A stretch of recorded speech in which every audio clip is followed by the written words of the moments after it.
ఆ అధికారం లేకుండా దాన్ని జరిగితే మాకు కొన్ని కష్టాలు. అధికారం అంటే ఏంటంటే ఇప్పుడు నేను సంసారం, నేను వేదాంత గ్రంథాలు పఠిస్తున్నాను. ఏదో ఒక వేదాంత గ్రంథాలు ఉన్నాయి కాబట్టి వేదాంత గ్రంథాలు చదివితే వేదాంతము సంసారానికి విరుద్ధమైనటువంటి ధర్మాలు చెప్తూ ఉన్నాం. అంటే అప్పుడు ఏమైపోతుందంటే మనము ఆ ధర్మాన్ని అంగీకరించి చంద్రశేఖర బాగా చెప్పింది నేను చెప్తాను. మనం అంటే సంసారం ధర్మార్థ ఇప్పుడు నేను వెళ్ళాను, కలిపికి వెళ్ళాను కదా, పెళ్లికి వెళ్ళినప్పుడు వాళ్ళకి చెప్పాను, సన్యాసులు పెళ్లి ఫంక్షన్స్లో మాట్లాడతారు, వేదాంతులు ఏం మాట్లాడలేదు కాబట్టి అంటే మనం చెప్పారు. ఏం అడిగి ఏం భేదం అడిగితే ధర్మార్థ కామ మోక్షములని 4 పురుషార్థాలు. సంసారంలో ఎవరైనా ఈ 4 పురుషార్థాలలో ధర్మ మోక్షాలు ఖచ్చితంగా సాధించాలి. అంటే సంసారంలో ఏం చేస్తారంటే ధర్మ మోక్షాలను సాధించడానికి కామార్థాన్ని వాడతారు. అంటే కామము అర్థము అనేది మధ్యలో ఉంటుంది, ధర్మము మోక్షం అనేది వారధిగా ఉంటుంది. ఈ విధంగా చేసేటప్పుడు అధికారం ఏమిటంటే నేను ఈ రకంగా జీవనం చేస్తాను, భార్య కావాలి, పిల్లలు కావాలి, లోకంలో ఉన్న వస్తువులని నేను సంసార రూపంగా భావిస్తాను అని అనుకున్నటువంటి వాళ్ళకి వేదాంతం కష్టాన్ని ఇస్తుంది. ఎందుకు కష్టాన్ని ఇస్తుంది అంటే విరుద్ధమైన వాక్యాలు కదా. అంటే కాకపోతే ఏమిటంటే దుఃఖము నివారణ చేయడానికి వేదాంతంలో చెప్పిన కొన్ని ఉపాయాన్ని మనం వాడుకోవచ్చు. వేదాంతమే జీవనము అని అనుకుంటే లోకాన్ని విడిచిపెట్టి లోపలికి వెళ్ళిపోకూడదు కదా. ఎవరైనా చెప్తూ ఉంటే మీరు స్పిరిచువల్గా ఉండండి, స్పిరిచువల్గా ఉండండి. స్పిరిచువల్ అంటే ఏమి? స్పిరిచువల్ అంటే లోపల ఉండే విషయాలను అర్థం. అంటే ప్రపంచం మీద ఆధారపడకుండా మొత్తము మనస్సులో ఉండే విషయాలతోనే నడిపేయటం స్పిరిచువల్. ప్రపంచంలో ఉన్న విషయాలతో లోపల ఉండేదాన్ని నడిపితే సంసారం. అంటే సంసారంలోకి ఎట్లా ఉంటుంది అని అంటే లోక వస్తువులను దర్శనం చేయటం చేత అంతఃకరణంలో వికారం కలుగుతూ ఉంటుంది సంసారం. సన్యాసులకి అంతఃకరణంలోనే వాళ్ళు పొందాలనుకున్న వికారాలు పొందేస్తారు. ఇప్పుడు మీకు వేరు చూడాలలో 2 శ్లోకాలు మనం అనుకుంటే జంతూనాం నరజన్మ దుర్లభం అతః పుంసత్వం తతో విప్రత తస్మాత్ వైదిక ధర్మ మార్గపరత విద్వత్వమస్మాత్ పరం ఆత్మానాత్మ వివేచన స్వనుభవ బ్రహ్మాత్మనా సంస్థితి ముక్తిర్న శతకోటి జన్మసుకృతై పుణ్యై నా లభ్యతే. అంటే చంద్రశేఖరేంద్ర భారతి స్వామి వారు చెప్పినటువంటి వివరణ ప్రకారము దాంట్లో 7 దుర్లభమైన వస్తువులు. అంటే జంతువు అంటే ఏమిటంటే పుట్టటము.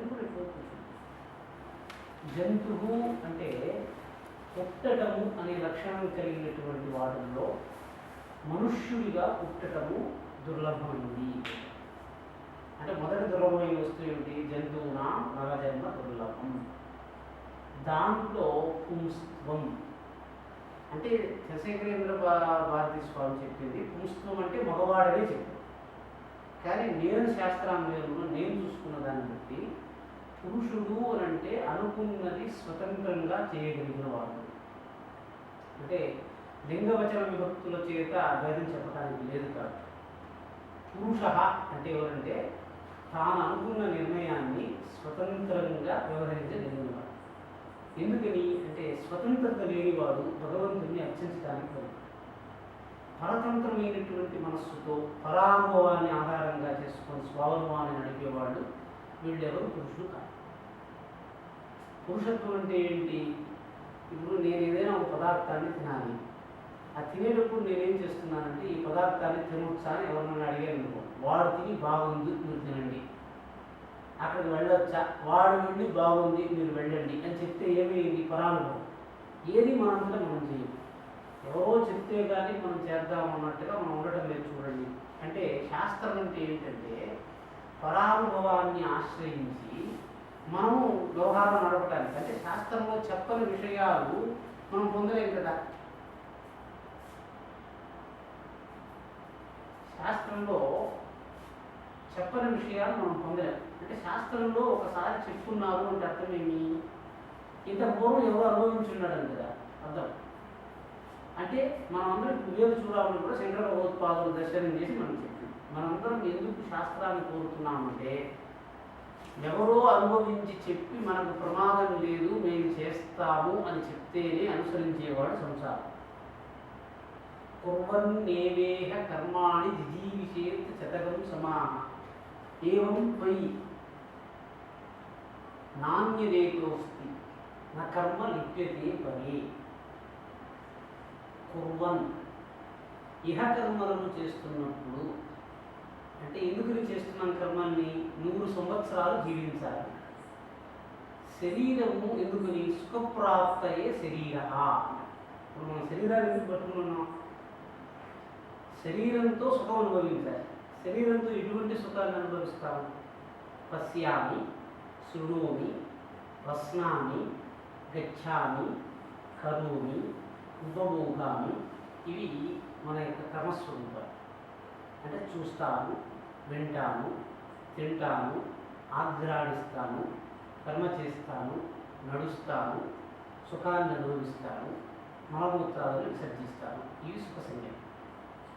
అంటే ఈ యొక్క 14 వస్తువుల్ని వాడి మనం సుఖం ఎట్లా పొందాలి అంటే లోపం ఉండాలి. ఆ సుఖం పొందేటప్పుడు జంతువునాం నరజన్మ దుర్లభం అత పుంస్త్వం. పుంస్త్వం అనేటువంటిది ఏమిటి? త్యాగంతో కూడుకున్నది. యజ్ఞం చేస్తున్నప్పుడు దేవతలకు కొన్ని వస్తువులు ఇవ్వాలి. త్యాగం కదా. త్యాగం చేసేటప్పుడు మా భార్యను అడగాలి అనేవాడు పురుషుడు కాదు. పరాధికారంలో ఉన్న వస్తువుని ఇంకోటి ఇవ్వటానికి లేదు. వాడికి పుంసత్వం లేదు. పుంసత్వం అంటే ఎవరి వద్దనైతే పరాధికారంలో ఉన్న వస్తువులు లేకుండా మొత్తం స్వాధికార ప్రవృత్త, పరాధికారంతో ఏమీ లేదు, నేనే 10 రూపాయలు ఇస్తున్నానంటే నిస్సంకోచంగా ఇచ్చేసేయాలి. అది ఇచ్చేవాడికి స్వాధికారం. పరాధికారం ఉంటే ఎవరో ఇచ్చారు, నేను ఇచ్చానంటే ఆయన ఇస్తే మీరు ఎట్లా తీసుకుంటారండి, పిల్లలు వచ్చి అడిగారు అనుకోండి, కష్టం కదా. కాబట్టి స్వాధికారంలో ఉన్న ద్రవ్యమే పురుషత్వాన్ని సూచిస్తుంది. ఎందుకు అంటే ఇక్కడ ఈ పురుషత్వాన్ని, ఇది చంద్రశేఖర సరస్వతి వారి అభిప్రాయం కాదు, నా అభిప్రాయము. అంటే ఏమిటి? అమ్మాయి ఉన్నది, చిన్న పిల్ల పుట్టింది, ఆ గురించి ఏం చెప్పారు? పుతారక్షతి కౌమారి. ఒక పిల్ల పుడితే తండ్రి కౌమారంలో రక్షిస్తుంటాడు. భర్తారక్షతి ఎవ్వరి, పుత్రారక్షతి వార్ధక్కి, నా స్త్రీ స్వాతంత్రం. అందువల్ల స్త్రీకి యజ్ఞాధికారం లేదు. స్త్రీ శూద్ర ద్విజబంధూనాం నవేద శ్రవణం మరం. అంటే ఎవరికైతే స్వతంత్రత లేదో త్యాగాన్ని ఉద్దేశించి చెప్పేటువంటి వేదమంత్రాలను శ్రవణం చేసే అధికారం లేదు. ఇప్పుడు మీకు త్యాగరక్షణ అధికారం లేదు, మీ దగ్గర ఉండే వస్తువులు ఏమి మీరు ఇవ్వలేదు. వస్తువులు అంటే ద్రవ్యం కాదు, అది మనం చెప్తారు. ఒక మాట కూడా ఇవ్వలేదు. నేను వస్తాను అంటే బాగా దాచుకున్నప్పుడు మీరు ఎట్లా రాగలరు? ద్రవ్యమే కాదు, మన సమయం కూడా మనది కాదు. అంటే ఎవరు స్వతంత్రులు కావో వాళ్ళు ద్రవ్యాన్ని ఇవ్వడానికి అధికారులు కాదు. అందువల్ల పురుషుడుగా పుట్టడమే వేదానికి అధికారం. వేదమంతా త్యాగంతో చెప్పబడింది. త్యాగం అంటే దేవతలకు ఇచ్చే వస్తువులతో చెప్పబడింది. కాబట్టి వేదం ఎవరినప్పుడు అయ్యా ఇవన్నీ ఇవ్వాలి, ఇది చెయ్యాలి, ఇది చెయ్యాలి అని చెప్తున్న వేదమంత్రాలు విని స్వతంత్రత లేని వాడు దుఃఖిస్తాడు కదా. అయ్యో నేను చేయలేకపోతున్నాను, నాకు అధికారం లేదని బాధపడుతున్నాడు. కాబట్టి వేదశ్రవణం చేయటం వల్ల అస్వతంత్రుడికి దుఃఖం వస్తుంది. కాబట్టి స్త్రీ శూద్ర ద్విజబంధూనాం నవేద శ్రవణం మతం. బ్రాహ్మణుడుగా పుట్టినా కూడా వాడికి అధికారం ఉపనయనం చేసి వీడికి అధికారం ఉంది, వీడు స్వతంత్రుడు అని వేదపురుషుడు చెప్తేనే దాన్ని వినాలి. లేకపోతే వింటే వాడికి కష్టం వస్తుంది. ఇది కొంచెం పక్కన పెట్టి అంటే వాడు పురుషుడు. జంతువునాం నరజన్మ దుర్లభం అతః పుంస్త్వం తతో విప్రత. విప్రత అంటే ఏంటంటే యో విప్రహ సో నిత్యమనీతే. విప్రుడు అంటే బ్రాహ్మణుడు అని అర్థం ఉన్నా కూడా ఎవడు విప్రుడు అంటే నిత్యము అధ్యయనశీలమును కలిగినవాడు. నాకంతా వచ్చేసింది అని చెప్పకుండా నిరంతరం వేదాధ్యయన తత్పరతో ఉండి జ్ఞానాన్ని ఎప్పుడూ సంపాదిస్తూ ఉంటాం. మరణం వచ్చేటప్పుడు కూడా నేను బ్రాహ్మణుని చెప్తే వాడు ఎప్పుడు అధ్యయనం చేస్తున్నాడు. అంటే మొదటిది నరజన్మ, రెండోది మనుష్య పుంస్త్వం, తతో విప్రత. తస్మాత్ అంటే అధ్యయనం చేస్తుంటే వాడు బ్రాహ్మణుడు. వేదాన్నే అధ్యయనం చేసి వేదాన్ని అనుష్ఠిస్తారు. ఇప్పుడు అందరూ బ్రాహ్మణులు వేదం చదువుకున్నారు, కానీ వాళ్ళు వైదిక ధర్మ మార్గపరులు కాదు. వేదం చదువుకుని వాడు ధనాన్ని సంపాదించుకోవడానికి వేదాన్ని వాడేవాళ్ళు వైదిక ధర్మ మార్గంలో ఉన్నటువంటి వాడు కాదు. వైదిక ధర్మ మార్గపరత అంటే ఈ వైదిక ధర్మంలో నడుస్తాను అని అనుకోవటము దానికన్నా ఉంటుంది. ఆత్మానాత్మ వివేచనో స్వనుభవ విద్వత్వమస్మాత్పర ఆత్మానాత్మ వివేచన స్వనుభవ బ్రహ్మాత్మన సంస్కృతి. అంటే ముక్తి కావాలి అనే ఇచ్చ రావడానికి 7 స్థితులు మనం సాధించినట్టు కనపడాలి. మనకి ఇప్పుడు అర్థమైంది ఏంటి? అయ్యా మనం మనుషులుగా పుట్టాము, ఒకటి సాధించాం. రెండోది విద్వత్వ అత పుంస్తం, పురుషత్వం వచ్చిందా లేదా మన బోధకు రావాలి. తర్వాత విప్రత అధ్యయనశీలత, తర్వాత వైదిక ధర్మ మార్గపరత్వం అంటే అందరూ పుట్టి వేద ధర్మాన్ని అనుష్ఠిస్తాము అని అనుకోగలిగిన శక్తి లేకపోవడం. ఆ తర్వాత వేద ధర్మాన్ని అనుష్ఠించిన తర్వాత విద్వత్వస్మాత్పరం, దాన్ని తెలుసుకున్న దాన్ని తెలుసుకున్నట్టుగా తెలుసుకోగలుగుతాం. తర్వాత ఆ వివేకాన్ని ఆత్మానాత్మ వివేచనం. ఇప్పుడు మీకు అన్నీ తెలిసిపోయింది, మీకు కూడా అందరికీ సత్యం తెలుసండి. ఇక్కడ ఏంటంటే సత్యం తెలియని వాళ్ళు ఎవరూ లేరు. కానీ చెప్పారు కదా మీకు నిన్న, చక్కెర తినకూడదని అందరికీ తెలుసు జబ్బు వస్తే, కానీ చక్కెర తింటున్నారు కదా. సత్యం తెలిసిన తర్వాత కూడా ధర్మానుష్ఠానం చెయ్యలేకపోవడం అంటే, ఎవరికి సత్యం తెలిసి అది నేను చక్కెర తినకూడదు, చక్కెర తింటే ప్రాణానికి నష్టము, నెయ్యి తినకూడదు అని వైద్యులు చెప్తున్నారు. డాక్టర్ దగ్గర మీరు తెలుసుకోవాలనుకోండి, అవసరం లేదు, మనకే తెలిసిపోతుంది. అంటే సత్యం తెలిసిన తర్వాత కూడా ధర్మానుష్ఠానాన్ని చెయ్యలేకపోవడం. అప్పుడు ఏమిటి? వివేచన అంటే ఇది ఆత్మ, ఇది అనాత్మ. ఆత్మానాత్మ వివేచన. అనాత్మ అంటే ఏంటి? స్వరూపం కాదు, పరస్వరూపం. బ్రహ్మాత్మన సంస్థితి, ప్రపంచంగా బ్రహ్మస్వరూపంగా చూడగలరు. ఈ 7 స్థితులు ముక్తి శతకోటి జన్మ స్ఫూర్తి, 100 జన్మలలో సంపాదించిన పుణ్యఫలంగా ఇవి దొరుకుతాయి. అవి మనం నష్టపోకూడదు అని శంకర భగవత్పాదులు చెప్తున్నారు. అంటే ఇప్పుడు దీంట్లో ఈ 7 స్థితుల్లో మనం మన గతిని చూసుకునేటప్పుడు మనకి 2-3 వచ్చేసింది. దీని తర్వాత శంకర భగవత్పాదులు చెప్పింది దుర్లభం త్రయమే ఏదత్ దైవానుగ్రహ హేతుకం మనుష్యత్వం ముముక్షుత్వం మహాపురుష సంస్థయ. దైవానుగ్రహాన్ని కలిగించేటువంటివి ఈ లోకంలో 3, అవి దుర్లభమైనవి. ఒకటి మనుష్యత్వం, మనుష్యుడిలో పుట్టడం కాదు, మనుష్యత్వం కలగాలి. మనుష్యత్వం కలగడం అంటే ఏంటి అంటే మహత్తీష, గొప్పదైన కోరిక కలిగి ఉండటానికి మనుష్యత్వం అని. ఆపేసేలా లేదు, మనుష్యత్వం ముముక్షుత్వం, ఆ తర్వాత నాకు ముక్తి కావాలని కోరిక. మహాపురుష సంస్థయ, ఆ ముక్తిని మనకు అనుక్షణం గుర్తు చేసేవాడు. నేను చెప్పాను కదా, చక్కెర తినకూడదండి. రాజుగారికి తెలుసు. మహాపురుషుడు ఎవరు తెలుసా? మీరు చక్కెర తింటూ ఉంటే మీరు చక్కెర తినొద్దని మీకు నిర్భయంగా చెప్పగలిగిన సత్యం తెలుసు. మనకి సత్యం తెలిసిపోయినప్పుడు నాకు వద్దు, నేను పర్లేదు, నాకు తెలుసు, అందులో గమనుడు అని చెప్తుంటాడు. అట్లా కాకుండా నువ్వు చక్కెర తినకూడదు, ఇది నిషేధం, నిషేధాత్మకమైన కర్మ, ఇది చేయకూడదు, నువ్వు కష్టపడతావు, మనం ప్రతిక్షణం జ్ఞాపకం చేస్తున్నాం, మర్చిపోతాం లేకపోతే. అంటే ఈ రకంగా జ్ఞాపకం చేస్తూ ధర్మాన్ని నడిపించగలిగినటువంటి వాడు మహాపురుషుడు. వాడు కూడా మరొకటి వాడు, కాకపోతే మనం జ్ఞాపకం చేస్తూ ఉంటాడు. అంటే ఇప్పుడు దీనికి ఏం చెప్పాడు? గురు శుశ్రూషయా విద్య. ఇప్పుడు విద్య వచ్చింది, రావాలి కదా, ఇది ఏం చూడాలంటే ఉంది కదా. గురు శుశ్రూషయా విద్య పుష్కరేణ దరేనవా అథవా విద్యయా విద్య చతుర్థం లోపడుతుంది. లోకంలో గురుత్వాలు 4 రకాలుగా దొరుకుతాయి. శుశ్రూష అంటే మామూలుగా సేవని అర్థం. కానీ గురువుకు సేవ ఏమవుతుంది అని, గురువుకు సేవ ఏం చేస్తారండి మీరు? సేవ లేదా? సేవ చేయడం అంటే వినటమే. శుశ్రూష అంటే వినటము. గురు శుశ్రూషయా విద్య. ఆయన చెప్తూ ఉంటే మనం ప్రశ్నించకుండా వినగలిగే శక్తి. పుష్కలేన ధనేనవా, లేదంటే అంత ధనాన్ని ఇచ్చి నాకు విద్య నేర్పించు అని అడగాలి. అంటే ధనం తీసుకుని విద్య నేర్పించే గురువులు ఉంటారు. అథవా విద్యయా విద్య, నాకు ఒక విద్య వచ్చు, నీకు ఇంకో విద్య వచ్చు, ఈ విద్య నువ్వు నేర్పించు, ఆ విద్య నేను నేర్చుకుంటాను అని చెప్పాలి. నాలుగవది సంబంధం లేకుండా కేవలం ఆయనే చెప్తాడు, మీరు నేర్చుకోవాలి. ఇప్పుడు ఏమైంది, గురువు యొక్క స్థానం వేదాంతంలో ఎందుకు గొప్పదైంది అంటే, విద్యను నీకు కేవలం నిరాకరించాలి. విద్యను నేర్పించేటప్పుడు శిష్యుడిని గురువు చాలా పీడించాలి, పరీక్ష చేయాలి. యూనివర్సిటీలో పరీక్ష పెట్టినప్పుడంతా పిల్లలకి మార్కులు కావాలని ఉంటుంది. పరీక్ష పెట్టినప్పుడంతా విద్యార్థికి ఆచార్యుల మీద కోపం వస్తుంది. ఏది పరీక్ష తరకారిగా ఉందనిపిస్తుంది. కానీ పరీక్ష పెట్టి మనకు బలం కలిగిన తర్వాత ఆ పరీక్షలే మనకు బలం వచ్చినట్టుగా ప్రపంచంలో మనకు తెలుస్తూ ఉంది. కాబట్టి విద్యాజ్ఞానం అంటే ఎవరికి గురువు ఎట్ట ఏర్పడతాడు చెప్పండి. నేను నిన్న మనం మాట్లాడుకుంటూ ఉన్నాను.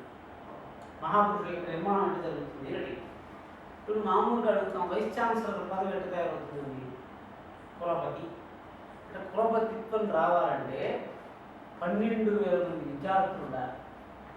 పూర్వకాలం అంటే ఇప్పుడు కులపతులు మామూలుగా వస్తుంది. శాస్త్ర ప్రకారం అంటే 12,000 మంది విద్యార్థులు ఉండాలి. 4 వేదాలు, 6 శాస్త్రాలు, 6 దర్శనాలు చదువుకునేటువంటి విద్యార్థులు అక్కడ ఉండాలి. అవన్నీ విద్యల పట్ల ఆయన అధికారం ఉండాలి. ఆయన కులపతి అని చెప్పుకుంటాడు. అంటే 12,000 విద్యార్థులు కనీస పక్షం ఉండాలి. ఆయన కింద 6 దర్శనాలు పాఠం చెప్పేటువంటి ఆచార్యులు ఉండాలి. అదే రకంగా 4 వేదాలు చెప్పేటువంటి ఆచార్యులు ఉండాలి. 6 దర్శనాలు చెప్పేటువంటి ఆచార్యులు ఉండాలి. వీరు శాస్త్రం షట్చ, 6 శాస్త్రాలు, 6 దర్శనాలు, 4 వేదాలు. తర్వాత వేదాంతం. వేదాంతాలు ఏవి? శిక్ష, వ్యాకరణము, ఛందస్సు, జ్యోతిష్యము, నిరుక్తము, కల్పము, ఇవి వేదాంతాలు. ఇవన్నీ ఒక చోట పఠన పాఠనాలు జరుగుతూ ఉంటే ఆయన కులపతి. అంటే ఇప్పుడు వీళ్ళన్నీ ఏర్పడితే ఈ శరీరం చేత కులపతి ఏర్పడతాడు. వీళ్ళకి కులపతి తయారు కాదు. అదే రకంగా జీవుడు ఎట్టు తయారవుతాడు? ప్రారబ్ధ ఇహ సంచితముల యొక్క పాపము ఘట్టం ఒకటి కలిస్తే జీవుడు తయారవుతాడు. గురువు ఎట్టు తయారవుతాడు? శిష్యుల యొక్క పాప పుణ్య వరమయ గ్రంథి చేత గురువు తయారవుతాడు. శరీరం ఎట్టు తయారవుతుంది? గురువు యొక్క శరీరం దేనితో నిర్మాణం అవుతుందంటే శిష్యుడు చేసినటువంటి పాపము, శిష్యుడు చేసినటువంటి పుణ్యము, ఇవి 2 గ్రంథులు చేరి ఒక తత్వాన్ని ఆశ్రయిస్తుంది. అది ఒక గ్రంథిగా ఏర్పడితే ఆయన గురువుగా అనుభవిస్తాడు. అంటే ఇప్పుడు మనకు పిల్లలు పాపం చేస్తే పిల్లలు కష్టపడుతుంటే మనం కష్టపడుతుంటాం, తండ్రి ఎట్టా అనుభవిస్తాడు అని ఈ విధంగా ఒక ధర్మాన్ని శాస్త్రం చెప్తూ వస్తే, ఇప్పుడు గురువు కష్టం ఉంది. కాకపోతే ఆ యొక్క గురువు గ్రంథిని పట్టుకున్నప్పుడు ఆ పాప పుణ్యాన్ని, ఆ గ్రంథి పట్టుకున్నప్పుడు ఆ పాప పుణ్యాన్ని గురువు దాన్ని నడపాలి. అంటే ఒక్కొక్క బాధ్యతలు పట్టుకుంటున్నప్పుడు ఒక్కొక్క అధికారాన్ని పట్టుకున్నాను కదా. ఇప్పుడు వేగ చూడాలంలో చెప్పినటువంటి ఆయన ఒక అధ్యయనం చేసి అయ్యా మన ముక్తి అని చెప్పారు కదా. ముక్తి అంటే ఏంటి? ఆయన శంకరాచార్య చెప్తున్నారు. ముక్తి అంటే ఏంటంటే, నాయన ఆత్మ అనేది ఒకటి ఉంది, జీవులు అనేవాళ్ళు కొందరు ఉన్నారు అని విశ్వాసం లేని వాళ్ళు వివేక చూడాలని చదవవుతున్నారు. అంటే ఈ శాస్త్రము ఆత్మ ఉంది అని చెప్పడానికి పనికిరాదు.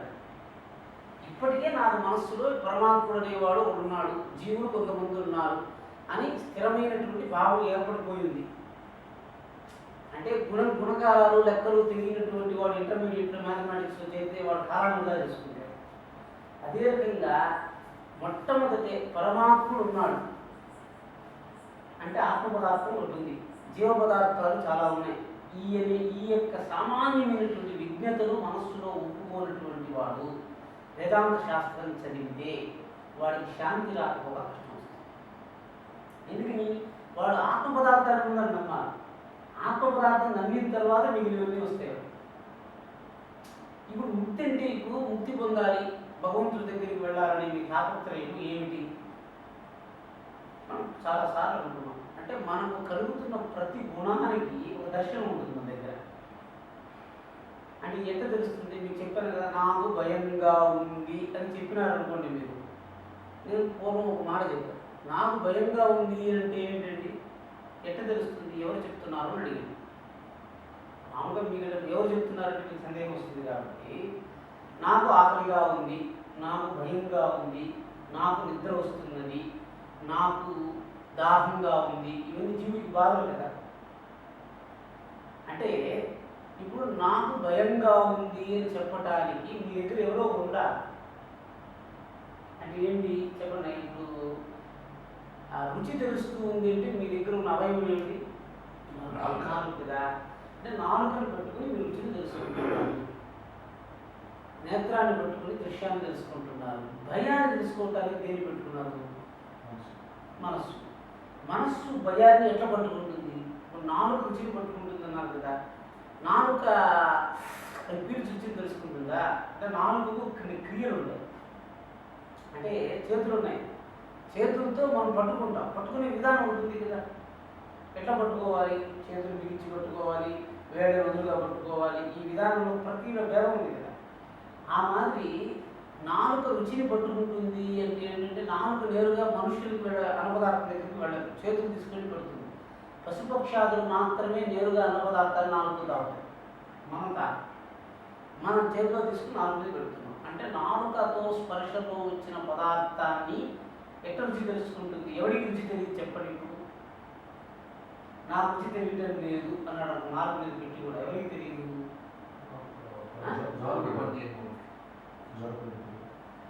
రసనం. నాలుక మీద లాభోత్పత్తి లేని వాడికి అన్నము రుచించదు. నాలుక మీద లాభోత్పత్తి అంటే ఏంటి? నాలుక ఎండిపోయి ఉంటుంది కదా. ఎండిపోయి ఉంటే ఆ లాలలో అన్న పదార్థం కలిగితేనే రుచి తెలుస్తుంది. అంటే రుచి తెలియడానికి పూర్వము మీకు ఏది రుచినిస్తుంది, ఏది రుచినివ్వదు. ఎందుకు రాయి తింటే రుచి తెలియదు? ఏవి నీళ్లలో కరగవో అవి మీకు రుచినివ్వదు. గుర్తుపెట్టుకో. నీటిలో కరగని పదార్థములు రుచి లేనివి అంతే గుర్తు. ఎందుకని? లార వేసి ఆ పదార్థాన్ని దాంట్లో వేస్తే అది రుచినివ్వదు. అంటే లారలో కరిగితే, నీళ్ళలో కరిగితే కదా, లారలో కరిగితే ఆ లారలో ఒక రసాయనం ఉంటుంది. ఆ రసాయనము నాలుగుకు చెప్పగలుగుతుంది ఇది పుల్లగా ఉంది. వాస్తవంగా లారే రుచి చెప్తుంది, నాలుగు కాదు. అంటే ఇప్పుడు లారలో కలిసింది కదా, లారలో కలిసింది మీకు రుచి చెప్తుంది. దిక్కులో ఒక స్థానం ఒక రుచి చెప్తుంది. అది బాగుంది. భయం చెప్పేటువంటి మనస్సు యొక్క అంశేక లక్షణం చెప్పండి. మనసు చెప్పిందన్నారు, భయమే మనసు చెప్తుంది. ఎట్ట తెలిసిన అన్నీ మనసే చెప్పేస్తారు. అసలు మనసు ఉన్నట్టు మీకు ఎట్ట తెలుస్తుంది? నాకు మనసు ఉంది అని ఎట్ట తెలుస్తుందండి?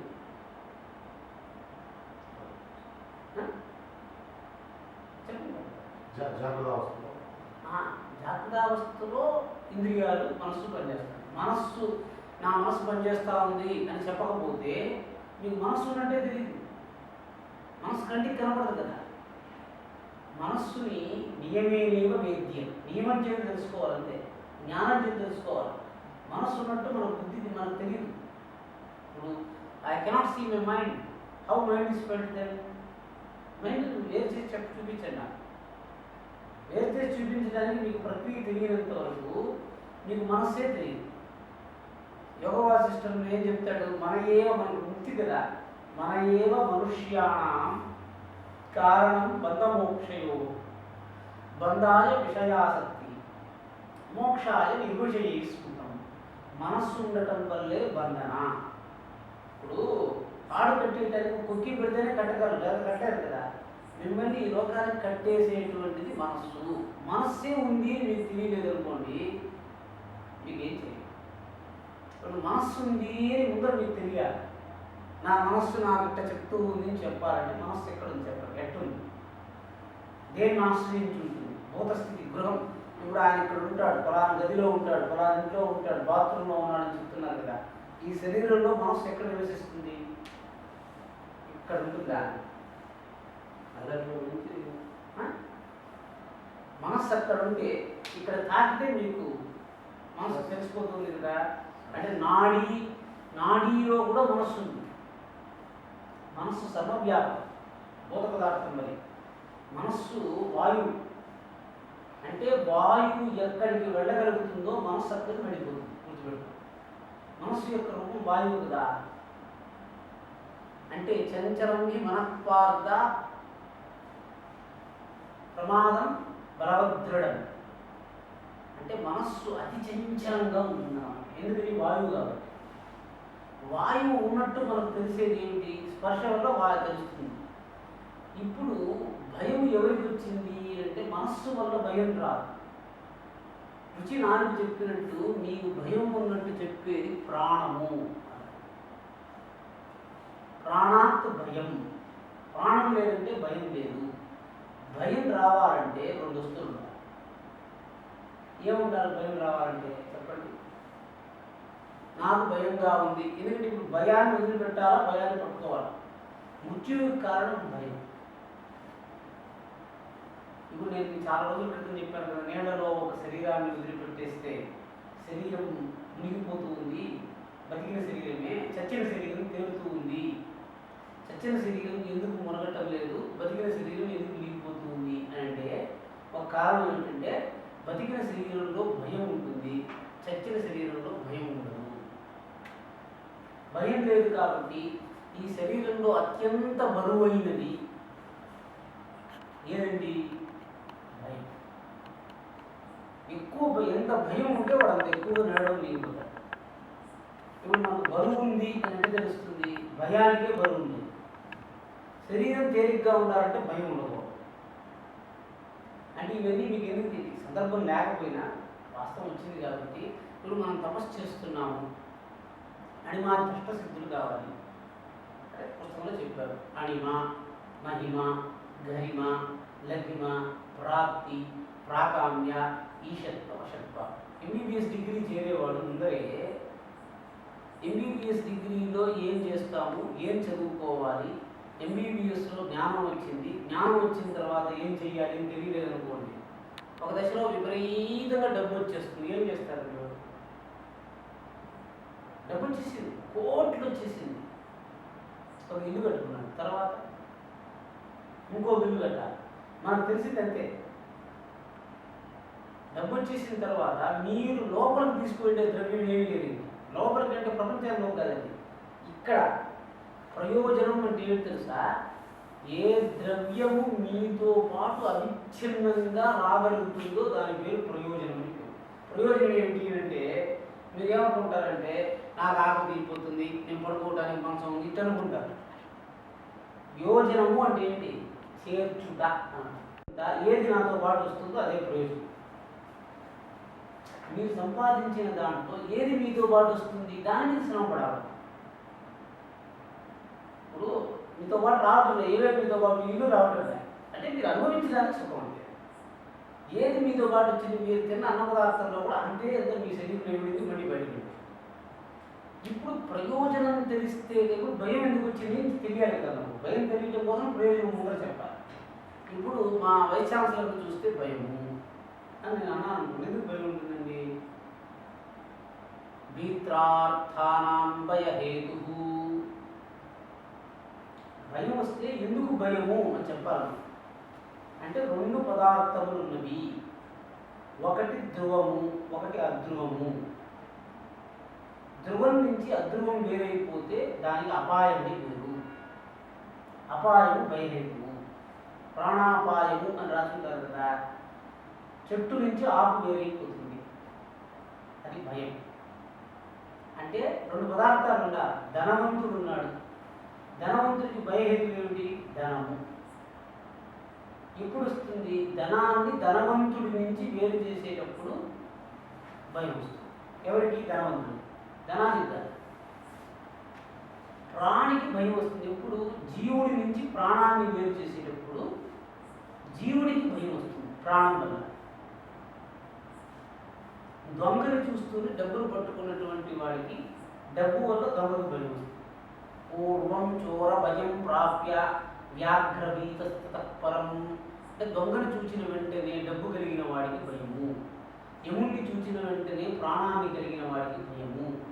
ఇప్పుడు ఈ రకంగా భయాలు మీరు చెప్పండి, కొన్ని భయాలు చెప్పాలి. ఏ భయం వస్తుందో ఆ భయము మనల్ని నష్టపరుస్తూ ఉంది. ఇప్పుడు చెప్పాలి, చెట్టు ఆకు నుంచి వేరయ్యింది, ఆకు నుంచి చెట్టు వేరయ్యింది, 2 వాక్యాలు చెప్పారు. ఏది కరెక్ట్ అని దాన్ని బట్టి భయం చెప్తాను. చెట్టు నుంచి ఆకు వేరు చేసేదే కరెక్ట్. ఎందుకని? చెట్టు మూలం కాబట్టి. అది మీకు తెలిసిపోతుంది, అన్నీ మనకంటే తెలియదు. ఏది మూలము ఏది స్వరూపము తెలియదు. ఇప్పుడు మీరు ఆయన ఉన్నారు, ఆయన నుంచి మీరు వేరే అయిపోయినారు అని నేను చెప్తే, నా నుంచి ఆయన వేరే అయిపోయినాడు అని చెప్తే ఏది మూలం అన్నట్టు తెలుస్తుంది. చెట్టుకైతే మీకు తెలిసిపోతుంది. అంటే మీకు అర్థం కావాలి ఏంటంటే, వేరు మూలమా చెట్టు మూలమా అని అంటే, గాలిలో చెట్టు ఉండటం వల్ల వేరు పెరుగుతూ ఉందని ఒక శాస్త్రం, వేరు మట్టిలో ఉండటం వల్ల చెట్టు పెరుగుతూ ఉందని ఇంకొక శాస్త్రం. అందువల్ల మీకు దాన్ని తేల్చాలి, అది తేలిస్తే కానీ మీకు శాంతి. గాలిలో అంటే మూలం అంటే కింద ఉందా పైన ఉందా అని మళ్ళీ క్వశ్చన్ వస్తుంది. మీరు మూలం అని చెప్పేస్తే అది సులభంగా ఉండదు, రూట్స్లో రూట్ కొన్ని చెట్లు పైన ఉండటం వల్ల కింద పెడతాయి. అంటే పోషణ అంతా గాలి నుంచి వస్తుంది, కొన్నిటికి నేల నుంచి వస్తుంది. ఆకాశం నుంచి పోషింపబడేవి గాలి నుంచి అది మనకు తెలియదు. కొన్ని చెట్లు కొమ్మలు కొడితే మొలుస్తాయి, కొన్ని చెట్లు కొమ్మ కొడితే లోపల ఎండిపోతుంది, కొన్ని చెట్లు వేరు నరికేసినా కూడా వేరు మళ్ళీ మళ్ళీ పుడుతూ ఉంటాయి. అది మనం ఆ విషయాన్ని మనం చూసుకున్నాం. అంటే ఇప్పుడు మీకు తిప్పతీగా ఇట్లాంటివి ఏంటంటే గాలిలో కట్టేస్తే జారిపోతాయి నేలలో. అంటే ఇప్పుడు మూలాన్ని జరపడం కోసం సూత్రం ఏంటంటే ధ్రువం అధ్రువం అని 2 ఉంటాయి. ఎట్ట తెలుస్తుందంటే ఏ లక్షణం అయితే రెండింటిలో కనిపిస్తుందో దాన్ని చూడాలి. ఆకులో పచ్చదనం ఉంది, చెట్టులో పచ్చదనం ఉంది. తమాష ఏమిటంటే చెట్టులో పచ్చదనం మన కంటికి కనబడదు, కానీ ఆకులో ఉన్న పచ్చదనము చెట్టుని విడిచిపెట్టిన వెంటనే మాయమైపోతుంది. చెట్టు జాతిని బట్టి చెట్టుని వదిలిపెట్టిన తర్వాత ఎంత కాలానికి పచ్చదనం పోతుంది అని భయానికి సూత్రం. ఇప్పుడు అలోవేరా తీసేసిన అనుకోండి, వేరు నుంచి దాదాపు 7-8 నెలలు కూడా రేపదు. అదే మీరు వేప తింటుంటే 3-4 రోజులు ఎండిపోతుంది. తామరాకు 10-15 రోజులు కూడా పచ్చగానే ఉంది. అంటే ఏంటి? మూలము యొక్క శక్తిని బట్టి భయము అభయము అనేది వస్తుంది అని దాన్ని చెప్పినాడు. ఇప్పుడు విత్రార్థానం భయహేతు కదా. ఇప్పుడు మీకు భయము వదిలిపెట్టాలి కదా, ప్రాణం వల్ల భయం వచ్చిందండి. ఇప్పుడు వైస్ ఛాన్సలర్ని చూసి నేను భయపడతాను. ఎందుకు భయపడతాను? నాకు ఉద్యోగం ఇచ్చాడు, నన్ను ఉద్యోగం పెరిగేందుకు భయాలు చెప్పండి. నన్ను ఉద్యోగం పెరిగేస్తాడు, నాకు జీతం తగ్గించేస్తాడు, నాకు పెన్షన్ ఇవ్వడు, నాకు ప్రమోషన్ ఇవ్వడు. చూసారా? అంటే ఏంటి? జీవుడికి తనతో చేర్చి పెట్టుకోవాలనుకున్న వస్తువు, ధనవంతుడికి ధనం వల్ల భయము కదా, ఉద్యోగస్తుడికి స్థానచలనం వలన భయము. భయం వదిలిపెట్టేయాలి. ఇప్పుడు ఉద్యోగస్తులు ఎట్లా వదిలిపెడతారు? స్థానచలనం వల్ల భయం వదిలిపెట్టాలి. ఎక్కడికి వెళ్ళినా పర్వాలేదు అనుకుంటే వాడికి ఆ భయం. ఇప్పుడు మనం ఏం చేసాం? భయం వదలలేకపోతున్నాం. అదే రకంగా నాకు అధికారం కావాలి అనుకున్న వాడికి అధికారం వల్ల భయము. ఇప్పుడు భయము ఎవడు వదిలిపెట్టలేడో వాడికి పరమాత్మ తెలియబడదు. అవన్నీ మోహం. మోహము అంటే ఏంటి? మోహంలో భయం ఒకటి. అంటే ప్రాణం వల్ల, అంటే మామూలుగా జీవుడికి ఇద్దరు మనం మాట్లాడుతున్నాం, ఉద్యోగస్తుడి గురించి మాట్లాడలేదు, ధనవంతుడి గురించి మాట్లాడలేదు. జీవుడికి భయం వచ్చిందంటే ప్రాణం వల్ల వస్తుంది. ఎందుకని చెప్పండి? జీవ ప్రాణధారణే సూత్రం అన్నమాట. జీవము అంటే వాయువు యొక్క సంచలనములు కలిగించినది. సూక్ష్మ స్థూల శరీరములకు సంబంధాన్ని కలిగించే పదార్థము ప్రాణం. అంటే అంటే ప్రాణం అంటే ఎందుకని? సూక్ష్మ శరీరము ప్రాణంతో నడవదు, స్థూల శరీరం ప్రాణంతో నడవదు. కానీ సూక్ష్మ స్థూల శరీరాలకు మధ్య ఉన్న సంబంధం ప్రాణంతో నడుస్తుంది. అంటే మీకు అర్థం కావటానికి, నా శరీరంలో ఉండే పదార్థానికి అన్నం అవసరం లే, అదే అన్నం కదా, మరి దానికి అన్నం ఎందుకు? నా మనస్సులో ఉన్నటువంటి పదార్థానికి అన్నం అవసరం లే. దేనికి అన్నం కావాలి? దీనికి దానికి మధ్యలో సంబంధం కలగటానికి అన్నం కావాలి. అంటే స్థూల సూక్ష్మాలకు మధ్య సంబంధానికి అన్నం కానీ స్థూలానికి అన్నం వద్దు, సూక్ష్మానికి అన్నం వద్దు. అంటే ఏమిటి? ప్రాణధారణం, ప్రాణం కదా, సాడేమిటి అని చెప్తున్నా. ప్రాణధారణం చేయాలంటే వాయువు ఉంటే సరిపోతుంది కదా, అన్నం ఎందుకు ప్రాణధారణ చేయడానికి?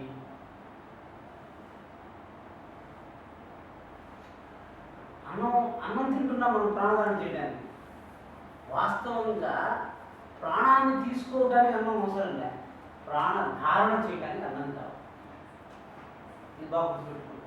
లోపలికి వెళ్ళి బయటికి రావడానికి అయితే అన్నం అవసరం లేదు. ఎందుకు చూడండి, ఇక్కడ కూడా గాలి వచ్చిపోతుంది, ఈ గోడల మధ్య కూడా గాలి వచ్చిపోతుంది. నిన్న మీరు వచ్చినారో లేదో, నిన్న చెప్పాను ప్రోగ్రామ్ అంటున్నారు, ఈ శరీరంలో ప్రవేశించే ప్రాణం, నాసిక వరకు వచ్చే ప్రాణం మనం మాట్లాడుకున్నాం బాగాలేదు. నాసిక వరకు వచ్చే ప్రాణం ఉంటుంది చూసారా, ఆ ప్రాణము ఈశ్వరీయమైన ప్రాణం. ఇప్పుడు భగవంతుడు చంపేయాలనుకుంటే ఎట్లా చంపేస్తాడు? మన కంటి ముందరే గాలి పెట్టి అక్కడ పోతూ ఉంటే నాకు ఊపిరాడటం లేదు అని చెప్పిస్తాడు. అంతే, మనం ఏమీ చేయలేము. మన కంటి ముందరే గాలి ఉంటుంది, మన కంటి ముందరే అన్నం పెట్టేస్తాడు. అంటే అందరూ మిగిలిన వాళ్ళతో ఊపిరి పీల్చుకుంటూ ఉంటే నాకు ఊపిరాడటం లేదని చెప్తాడు. చచ్చిపోయేవాడు ఎట్లా సాధ్యపడుతుంది అది? అంటే వాడికి ప్రాణధారణ శక్తి లేదు, ధారణం చేయాలి. ప్రాణధారణ అంటే ఏంటి? శరీరంలో ఇప్పుడు మనం అనుకునే రసాయన పదార్థంలో ఇనుముకి ప్రాణాన్ని పట్టుకునే శక్తి ఉంది, అంతే కదా. ఇమ్యునోగ్లోబులిన్ అంటారు దాన్ని. ఆ పదార్థానికి ప్రాణం పట్టుకోవాలంటే ఆ యొక్క ఇనుప ముక్కని మనం తిన్న అన్న పదార్థం పట్టుకుంటే ఆ ఇనుప ముక్కకి అన్న పదార్థానికి మధ్యలో ఉన్న సంబంధం ప్రాణం. ఆ అన్నం ఆ గాలిని పట్టుకుని మనస్సులో వదిలిపెడుతుంది. మనస్సు ప్రాణంతో నడుస్తూ ఉంటుంది. అంటే ప్రాణం లేకపోతే మనస్సు శూన్యమైపోతుంది. ఎవరికి మనస్సు శూన్యమైపోతుందో వాడికి ఇంద్రియ వ్యవహారాలు కట్టడం. ఇది మొదటి దశ. అంటే ఇది మనకు ఎందుకు కావాలంటే మనం ముక్తి పొందేటప్పుడు ఏమైపోతుందంటే ఇవన్నీ వదిలిపెట్టేటప్పుడు ఇంద్రియాలు, పంచేంద్రియాలని ఎట్ట చేసిన, అందుకే శంకరాచార్య చాలా జాగ్రత్తగా ఒక శ్లోకం చెప్పాడు. మీరు కూడా ఈ శ్లోకాన్ని బుద్ధిలోకి తెచ్చుకుని శాంతంగా ఉండవచ్చు. యోగరతో వా భోగరతో వా సంగరతో వా సంగ విహీన యస్య బ్రహ్మని రమతే చిత్తం నందతి నందతి నందతీవా. యోగం చేస్తూ ఉండండి, భోగం చేస్తూ ఉండండి, యుద్ధం చేస్తూ ఉండండి, లేకపోతే సంఘం నుంచి దూరంగా ఉండండి, ఏమన్నా చేయండి. ఎందుకని అడిగాడు. యస్య బ్రహ్మని రమతే చిత్తం, ఎవరికి ఆనందము అవిచ్ఛిన్నంగా దొరుకుతూ ఉందో వాడు అన్నీ పొందినట్టే అని చెప్పేశాడు. అదే సూత్రాన్ని ఆయన ఏం చెప్పాడు? జటిలో ఉండి లుంచిత కేశ కాషాయాంబర బహుకృత వేష పశ్యన్నపి నపశ్యతి మూడో ఉదర నిమిత్తం బహుకృత వేష. బాహ్య వేషములు ఏవి వేసుకున్నా ఉదర నిమిత్తం వేసుకుంటున్నారంట. అంటే మనం ఎందుకు ఈ వేషాలన్నీ వేసుకుంటున్నాము అంటే మనం వేసుకున్న దీక్షను బట్టి లోకంలో మనకు అటువంటి ఆటంకం కలిగించకూడదని శాసనం. ఇప్పుడు మీరు భస్మం పెట్టుకున్నారు, దానివల్ల ఏంటి? నేను మీకు చెప్పాను కదా, సబ్జెక్ట్ మారిపోయింది కానీ ఇది చెప్పాలి. ఏంటి దీక్ష అంటే ముక్తులు ఎన్ని రకాలండి? 4 ముక్తులు లేదా 5 ముక్తులు. సారూప్య ముక్తి అంటే మనం ఏం కావాలనుకుంటాం? భగవంతుని కాదా అవ్వాలనుకుంటాం, భగవంతుని అవ్వాలనుకుంటాం. అంటే ఇప్పుడు శివపురాణంలో ఈశ్వరుడు ఎట్లుంటాడు? మనం ఎన్ని ప్రాక్టీస్ చేయాలి? ఈశ్వరుడు ఎలా ఉంటాడో అలా ఉంటాను, చూడటానికి, చెయ్యటానికి, వినటానికి, నడవటానికి.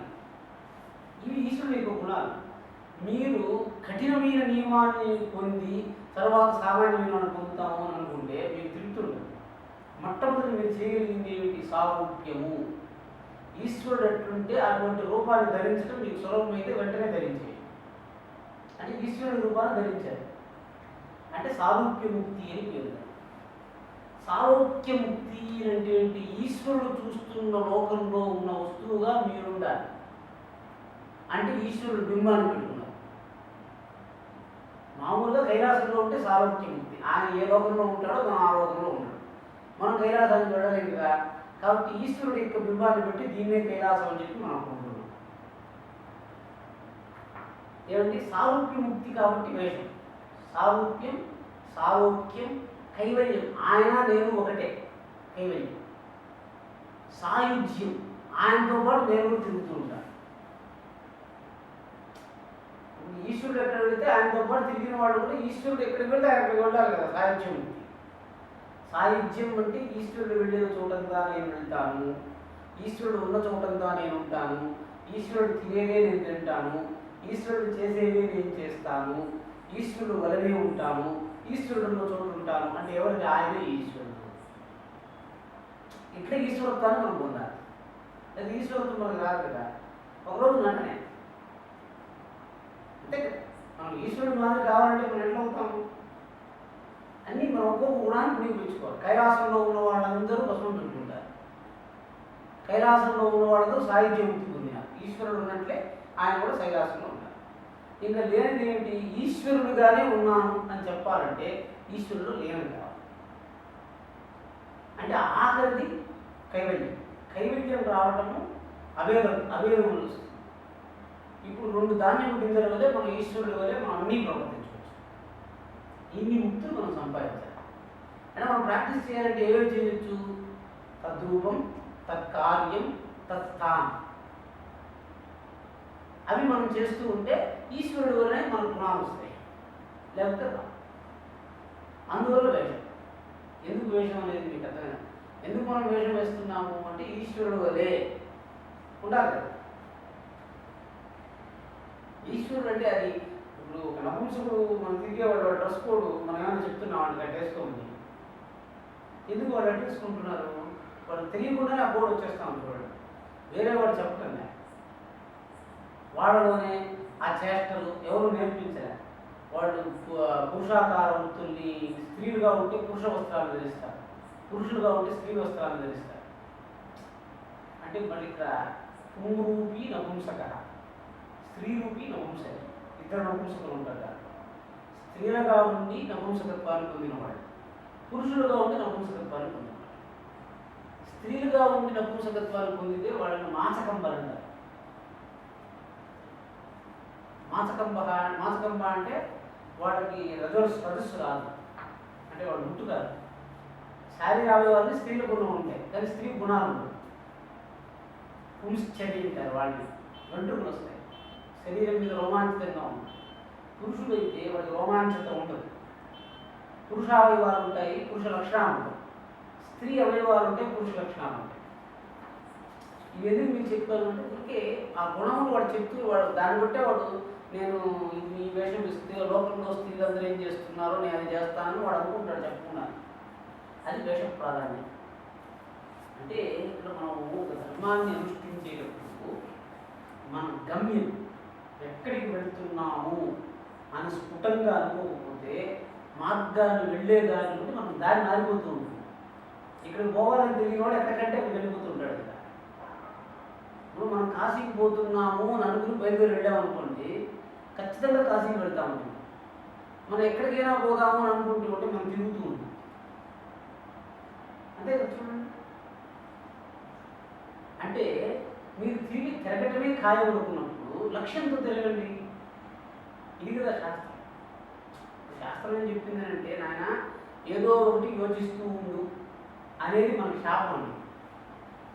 24 గంటలు ఏదో ఒకటి యోచిస్తూ ఉండాల్సిందే. అంటే ఏదో ఒకటి అనేదాన్ని మనం పెట్టుకోవచ్చు అంటే దాని జపం అన్న, దానంతా వదిలిపెట్టేస్తే చెందంట.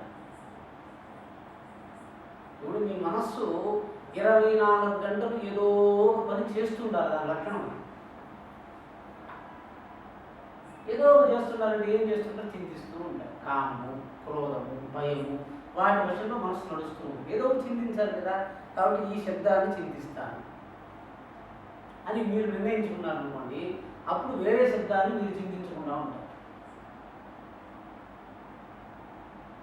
ఈ గుణాన్ని చింతిస్తాను, ఈ తత్వాన్ని చింతిస్తాను. ఇప్పుడు మీరు గణపతి ఇప్పుడు ఈ విధంగా మీకు తెలిసిన తర్వాత నేను గణపతి మీరు ఎవరినైనా అడిగితే అవును దత్తాత్రేయుడు ఉన్నాడు, దక్షిణామూర్తి ఉన్నాడు, కృష్ణుడు ఉన్నాడు, శంకరుడు ఉన్నాడు, వీళ్ళందరూ జగద్గురువు. జగద్గురువులుగా ఉన్నప్పుడు కూడా నేను దక్షిణామూర్తిగా ఎందుకు వెళ్ళాలి, దత్తాత్రేయుడిగా ఎందుకు వెళ్ళాలి అని ఎవరిని అడిగినారు అనుకోండి, ఏమిటండి వీళ్ళ జీవన విధానంలో మార్పు? అది తెలియలేదు అనుకోండి, వాడు కేవలం పేరు కోసం ఒక్కొక్క ఆకారాన్ని పెట్టుకొని వ్యవహారం చేస్తున్నారు. మీకు తెలియాలి. నేను గణపతి భక్తుడిని అని నేను చెప్పాను అనుకోండి, గణపతి ఏం చేస్తాడు అని అడిగినాను అనుకోండి, మీకు తెలియలేదు అనుకోండి, గణపతి అనే ఒక పేరు మీకు ఇష్టం, శబ్దమే ఇష్టం. ఇప్పుడు గణపతికి లక్ష్మికి పేరని చెప్పండి, మీకు పరిచయం లేదు, వాడు చూడటానికి ఎట్లుంటారో మీకు తెలియదు. శివుడికి విష్ణువుకి, ఈయన శివుడు అనే వాళ్ళందరూ కామరూపుతారు, ఇది కూడా మీకు తెలియాలి.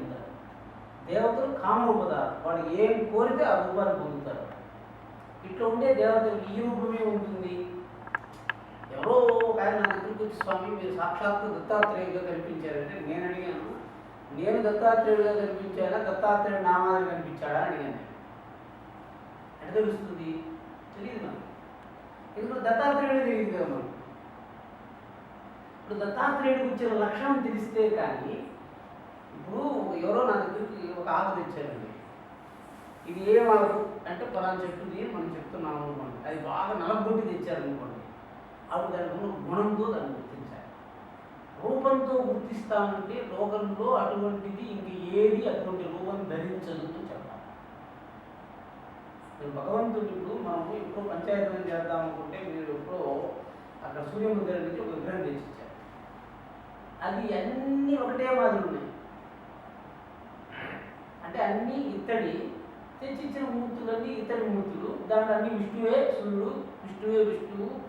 ఆ విధంగా ఉంటే మనకి స్త్రీ కాబట్టి కొంచెం ఉంటుంది కాబట్టి అమ్మవారికి కొంచెం భేదం చూపించారు. అంటే ఖచ్చితంగా భగవంతుడు ఈ రూపంలోనే ఉంటాడు, ఈ రూపాన్ని వేరే వాళ్ళు పట్టుకోరు అని తెలిస్తే కానీ ఆ దేవత రూపం మీకు తెలిసినట్టు కాదు. చూడండి కాదా?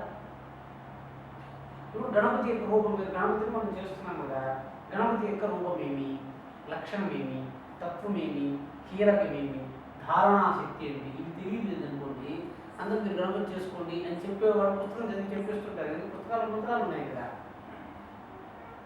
ఇవి చెప్పండి. మామూలుగా ఇప్పుడు మనం ఇప్పుడు రోజులో చేస్తున్నాం కదా, మీరు చేస్తున్నారు. గణపతి అంటే ఏంటి? ప్రతిరోజు మీరు చదువుతూ ఉంటారు, చింతన కూడా చేసి ఉంటుంది. ఇప్పుడు గణపతి గురించి ఏం చెప్పారండి?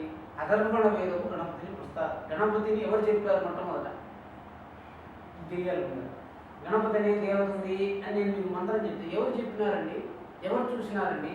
వాడు చూసినారని మాకు ప్రమాణం ఏమండి? నేను అడగలేదు. మీరు పుస్తకం చెప్పి చదివేస్తున్నారు అంతే. గణపతి అనే దేవతను అధర్వణ వేదం ప్రతిపాదించింది. అధర్వణం నర్యు, హింస ధ్వరణము అంటే హింస అని అర్థం. అధర్వణ వేదంలో చెప్పబడిన ఏ యజ్ఞం కూడా హింసను ప్రతిపాదించదు. ధర్మ అంటే హింస. హింస చేయకుండా ఉండే యజ్ఞాలే అధర్వణ వేదంలో చెప్తారు. హింస అంటే ఏంటి చెప్పండి? హింస అని చెప్పాను కదా. ఇప్పుడు హింస మాట ఉంటే మీరు అందరూ తలాడి చేశారు. హింస అంటే ఏంటండి?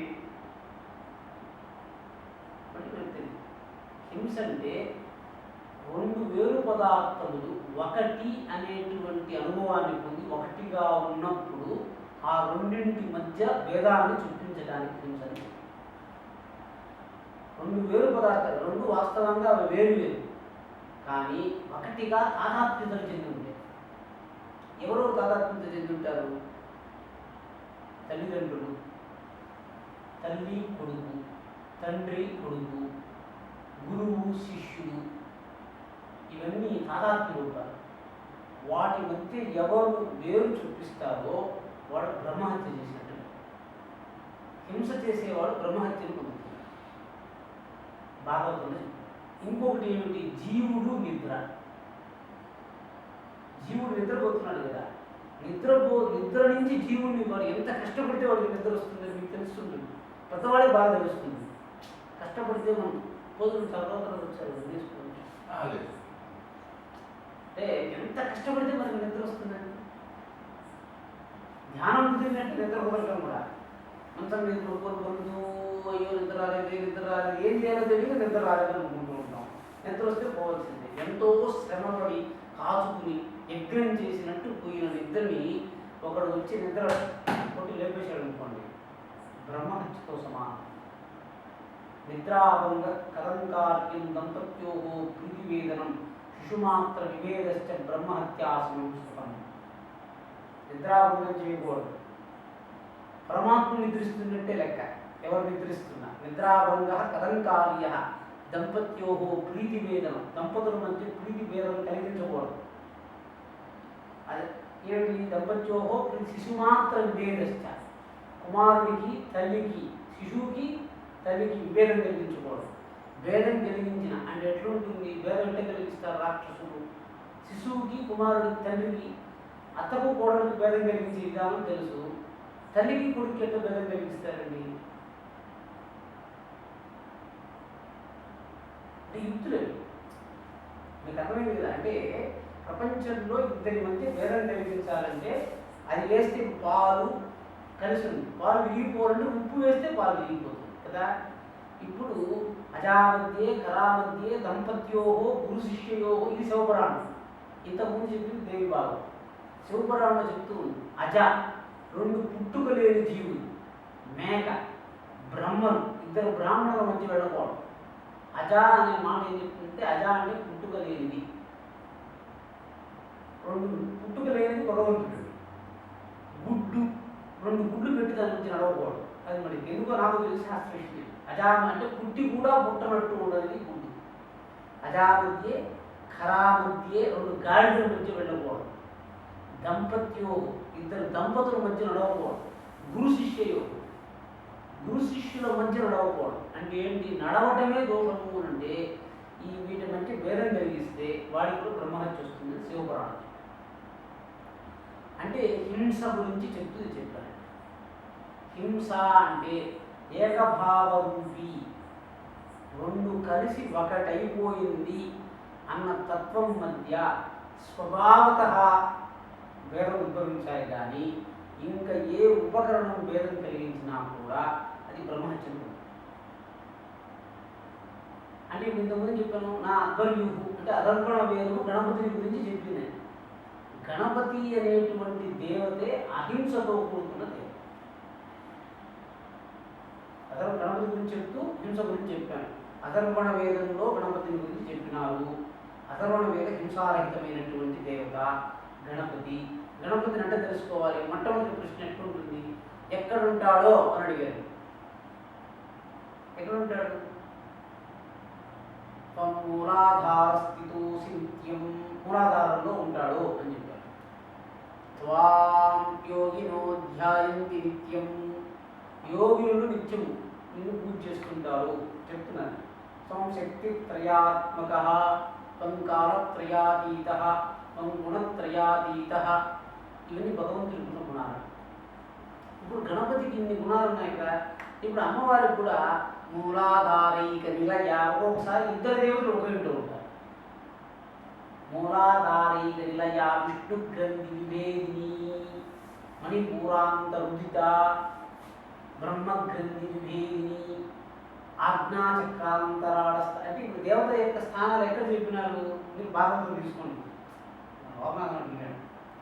నేను జపం చేసుకోవడానికి ఏం చేయాలి అంటే, భాగవతంలో వ్యాసుడు తపస్సు చేస్తున్నారంటే ఎక్కడికి వెళ్ళాడు? మందగిరికి వెళ్ళాడు. మందరగిరికి వెళ్ళాడు. ఎవ్వరు తపస్సు చేస్తున్నారన్నా మందరగిరి దగ్గరికి వెళ్ళినారు అని రాసుకుంటారు. చూడండి, మందరగిరి ఎక్కడుంది? మందరగిరి మూలాధారము.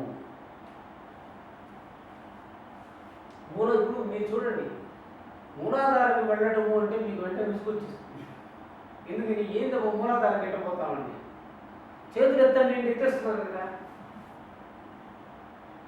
అహంకారాన్ని చేతుల దగ్గరికి పంపించమంటే మీరు పంపించేస్తున్నారు. చూడండి, చేతులు ఎత్తండి అంటే అహంకారం చేతుల దగ్గరికి వెళ్ళిపోయింది. చూడండి అంటే కళ్ళ దగ్గరికి వెళ్ళిపోయింది. వినండి అంటే చెవుల దగ్గరికి వెళ్ళిపోయింది. చూసారా? తినండి అంటే నాలుగు దగ్గరికి వెళ్ళిపోయింది. మూలాధారానికి వెళ్ళండి అంటే ఎందుకు వెళ్ళాలో చెప్పండి. మూలాధారానికి వెళ్ళటము అనేటువంటి విద్య పట్ల మనము పుట్టినప్పటి నుంచి ఆసక్తి చూపించాలి. ఎందుకని? మూలాధారం దగ్గరికి వెళ్ళటం అనేది లోక విద్య కాదు, పరలోక విద్య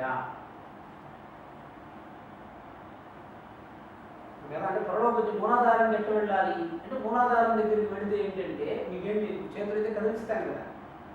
కీళ్ళు ఉంటే కదిలించేది మనకు తెలుసు, కండరాలు ఉంటే బిగించేది తెలుసు. మూలాధారంలో కీళ్ళు లేదు, కండరాలు లేదు, ఆకాశం లేదు, నేరుగా ఫ్లయింగ్ వెళ్ళిపోవాలి. ఇప్పుడు హిమాలయాలకు వెళ్ళాలంటే ఎట్లా వెళ్ళాలని అడుగుతారు కదా, మనం కైలాసంకి వెళ్ళాలంటే ఎట్లా వెళ్ళాం, నేపాల్ వరకు ఎట్లా వెళ్ళాం, అక్కడి నుంచి కారు పట్టుకుని వెళ్ళాం, ఫ్లైట్లో వెళ్ళాం, ఇట్లా దారి చెప్పాం కదా. ఆ రకంగా మూలాధారానికి వెళ్ళాలి అంటే దానికి గతి తెలియాలి. ఆ గతి గణపతి మంత్రం చేస్తున్న వాడిని తెలుస్తుంది.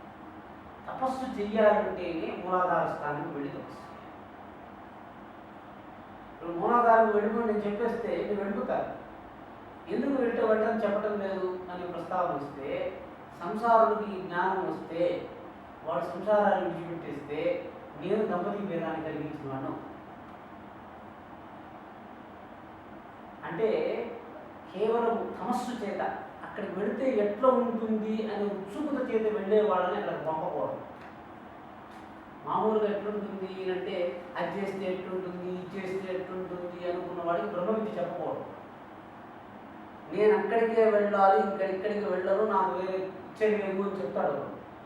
అప్పుడు వాడికి మూలాధార విద్య చెప్పాలి. లేకపోతే మనం పిల్లవాడికి పిచ్చి పెట్టినట్టు అన్ని విద్యలు వచ్చేస్తే వాడు పిచ్చుకొని అన్ని కరెంట్ ఉంటే వేలు పెట్టేస్తాడు.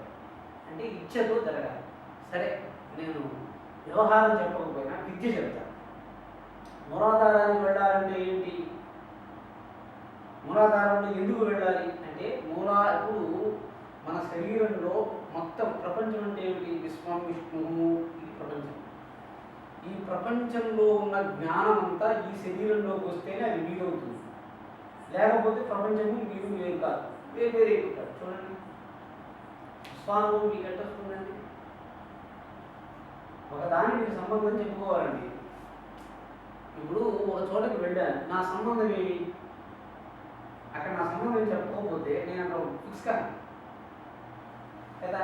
అంటే పరమాత్ముడి యొక్క స్థానంలో నా యొక్క స్థితి అంటే నాకు తెలియలేదంటే నేను అక్కడ డిమినిష్ అయిపోతాను, మాయమైపోతాను, అక్కడ ఉండదు నా ఉంది. ఇప్పుడు మిమ్మల్ని అడుగుతున్నా, విద్యాపీఠంలో మీరేమండి అని నేను మిమ్మల్ని అడిగి, విద్యాపీఠకి వచ్చారండి మీరేమండి,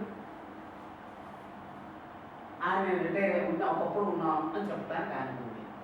మీరు చెప్పాలంటే స్వామి కోసం చూడటానికి వచ్చానని చెప్పాలి. అది కూడా లేకుండా పోతా ఉండాలంటే అది కనిపించింది వచ్చానని చెప్పాలి. అంటే ఆ స్థానంలో ఉండటానికి నేను వైస్ ఛాన్సలర్గా ఉన్నాను అనేవాడు ఒకడు ఉన్నాడు. నేను కేవలం ఒక బల్లి తిరిగినట్టు తిరుగుతున్నానని చెప్పి బల్లి ఉంటుంది.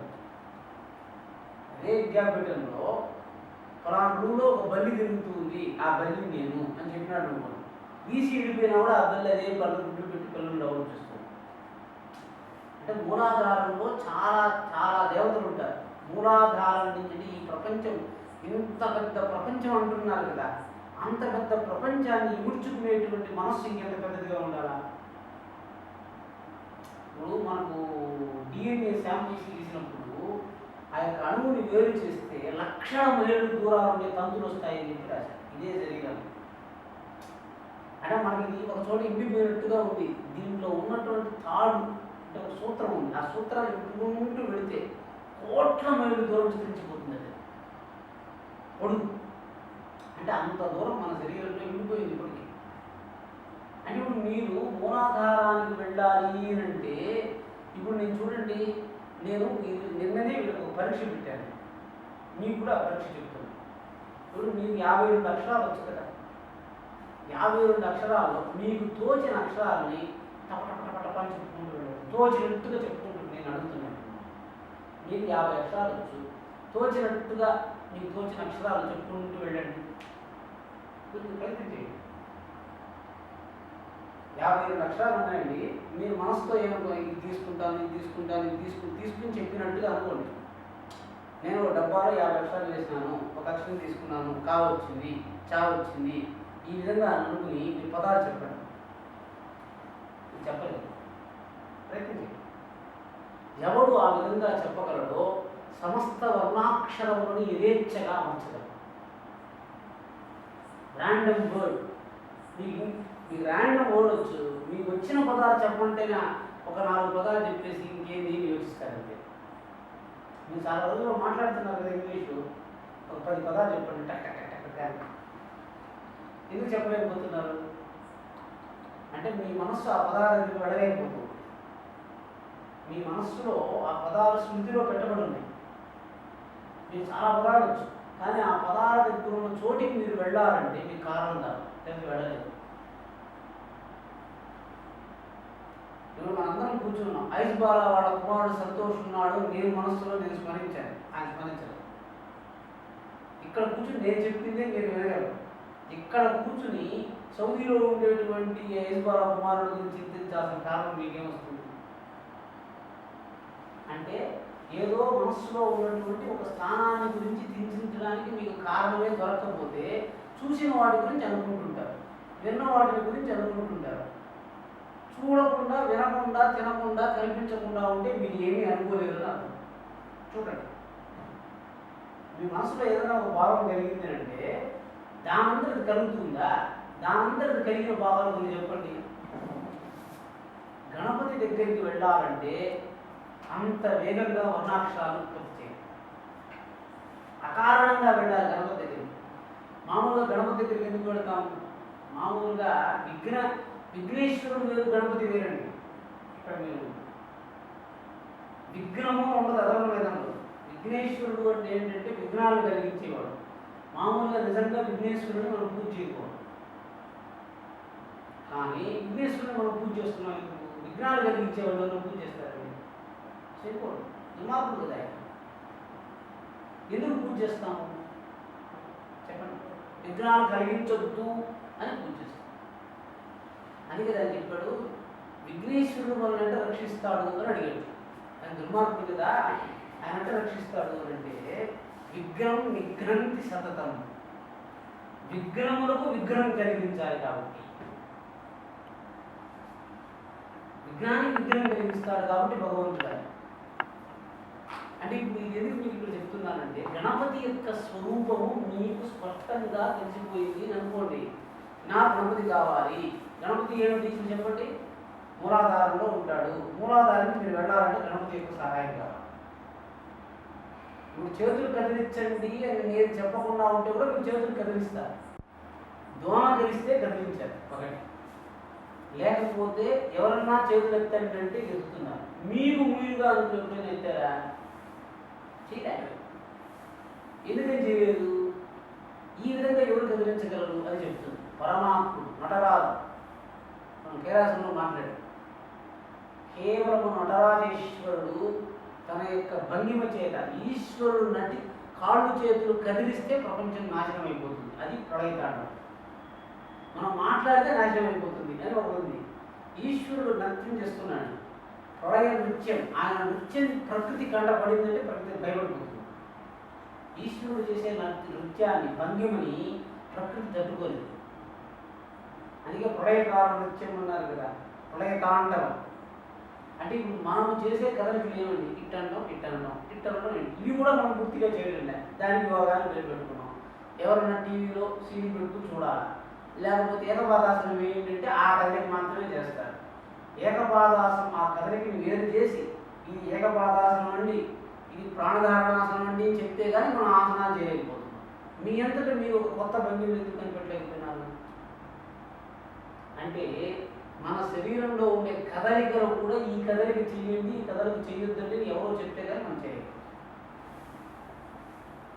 ఇది మీకు బాగా అర్థం కాదు. దివ్యశక్తి అంటే ఏంటి? ప్రతి ఒక్కటి మన వశంలో జరుగుతుంది. మన చేతులు మన భావంతో కదులుతాయి. మీకు బాగా ఇప్పుడు మూలాధారానికి ఎందుకు వెళ్ళలేకపోతున్నాము? ఇప్పుడు ఏం లేదండి, మీ మనసులో ఒక విద్యుత్ శక్తి ఉంది. ఇప్పుడు నేను ఉన్నాను కదా, ఇక్కడ ఉన్న కండరాన్ని బిగించండి అని అనుకోండి, బిగిస్తుంది కదా. ఒక కండకు ఒక పేరు చెప్తానండి నేను. మన శరీరంలో ఒక కండరం ఉంది, ఈ కండరం పేరేమండి? అది అక్కడ పడ్డానికి ఆ పేరే మనకు తెలియదు. దీన్ని రేడియల్ మజిల్ అంటారు, అల్నార్ మజిల్ అంటారు. ఇంగ్లీష్ వాళ్ళు సంస్కృతంలో ఏమని చెప్తారు. ఆ మజిల్ దగ్గరికి వెళ్ళు అని అన్నారు అనుకోండి, మనస్సులో భావించి ఎక్కడ వెళ్ళాలి? మనస్సులో నేను అక్కడికి వెళ్తాను అనుకుని అటు బిగిస్తే బిగిస్తుంది. ఆ కండరాన్ని బిగించడానికి అవన్నీ బిగుసుకున్నాయి. మీరు అక్కడికి వెళ్ళంటే నేను చెప్పిన మాట కూడా మీరు వెళ్ళొచ్చారు. కేవలం ఆ కండరమే కదలాలి అని చెప్పాడు అనుకోండి, అది ఈశ్వరుడు చేస్తాడు మనకి.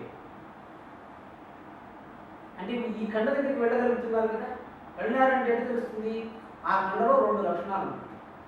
ఒకటి బిగుసుకోవడము, లేదా వ్యాపించడం. మీ శరీరంలో మూలాధారం దగ్గర ఉన్నటువంటి కండరం పేరేమి? బుధరంధ్రం. బుధరంధ్రము అనేటువంటి కండరము మనస్సుతో పనిచేయదు. ముట్టి తెరవండి ఒకసారి. మీరు తెరవలేదు. ఇప్పుడు మామూలుగా డాక్టర్ ఫోర్స్గా యూరినేట్ చేయండి అని చెప్పినారు అనుకోండి, మీకు తెలియకుండానే ఆ గుడ్డు వచ్చేసింది. ఫోర్స్గా చేయడానికి మీరు ఏం చేస్తారు? తెలియదు, కానీ ఒక ప్రక్రియ మీరు అనుకుంటూనే మనస్సులో మూత్రాశయంకి వెళ్ళి శక్తి అంతా ఏమిటండి? మన ప్రాణాన్ని జయించడం కదా, అంతే కదా. ఇప్పుడు మనుషులు చచ్చిపోతారంటే ఎందుకు చచ్చిపోతారు? మూత్రం రాకుండా చచ్చిపోతాడు, మలం రాకుండా చచ్చిపోతాడు, శరీరంలో కణాలు చుట్టూరు నీళ్లు చేరి చచ్చిపోతాడు, వాతం కలిగి. ఊపిరితిత్తులు అంటే మన శరీరంలోనే పంచభూతాలు ఒక చోట ఉండవలసినవి ఇంకో చోట పెడితే వాడు చచ్చిపోతాడు. అంటే ప్రాణాలని వాటినంతా యథేచ్ఛగా మనం గ్రహించి వాటి గుంపించాలంటే ఏం చేయాలి? భూతశక్తుల్ని వశం చేసుకోవాలి. భూతశక్తుల్ని వశం చేసుకోవాలంటే మన శరీరంలో ఉండే కండరాలే కుదరము. నువ్వు ఇక్కడ వెళ్ళి దీన్ని బిగిస్తాను, దాన్ని బిగిస్తాను, దాన్ని తెరుస్తాను, దీన్ని తెరుస్తాను అని మీరు అనుకుని మీ శరీరంలో ఉన్న ప్రతి అవయవాన్ని కదిలిస్తూ పూస్తూ ఉండాలి. అది మంత్రంతో సాధ్యం. ఇప్పుడు చేతులు ఎత్తండి అంటే చేయెత్తగలిగిన ఇప్పుడు మీ మనస్సులో చాలా మెమరీ ఉంది. ఏముంది చెప్పండి, మీ మైండ్లో ఏముంది చెప్పండి అంటే మీరు చెప్పలేరండి. చెప్పగలరా? చెప్పలేదు. నేను చెప్తున్నా, ఇప్పుడు మీ మైండ్లో ఏముంది చెప్పడానికి నేను ఒక పేరు చెప్పినాను అనుకోండి, అది మీకు గుర్తొస్తుంది. మీకు చాలా విషయాలు తెలుసు, కానీ ఏ విషయము మీరు తెలిసినట్టుగా ఉండలేదు. దానికి స్మృతి అని. ఎవరు భగవంతుడిని గుర్తు పెట్టుకుని పూజ చేస్తారో వాడు గుర్తు వస్తేనే భగవంతుడు అనుగ్రహిస్తాడు. ఇది మీకు బాగా అర్థం కావాలి. భగవంతుడిని మనం ఎట్లా పూజ చేస్తున్నాం? వారానికి ఒక రోజు. అంటే ఎవరు గుర్తు పెట్టుకుని పూజ చేస్తాడో వాడికి గుర్తు వస్తేనే భగవంతుడు అనుగ్రహిస్తాడు. ఇప్పుడు గుర్తు పెట్టుకోలేకుండా పూజించేది మిమ్మల్ని రక్షించే దేవతలు ఇద్దరు పేరు మీకు తెలియదు. ఇప్పుడు గుర్తు వస్తేనే కాపాడతాడు అంటే మీకు అర్థమైపోతుంది. ఇప్పుడు మీ ఇంట్లోనే ఒక పుస్తకం ఉందండి, ఊరంతా తిరుగుతూ ఉంటారు. మన ఇంట్లో ఏ పుస్తకాలు ఉన్నాయి తెలుసుకోలేదు, మీరు కొనుక్కొని ఇంకో పుస్తకంలో పెట్టారు. అంటే ఏమి? మీ మనస్సులో ఏది ఉందో తెలియకుండా మీకు తెలిసిన విషయాన్ని ఇంకొకరికి సలహా అడుగుతున్నారు. అంటే స్మృతి, మన మనస్సులో ఉన్నటువంటి స్మృతి మనకు తెలియకపోవటం చేత గుర్తొస్తేనే, ఈ బాగా మాట గుర్తుపెట్టుకోండి. ఎప్పుడు ఏది ఎందుకు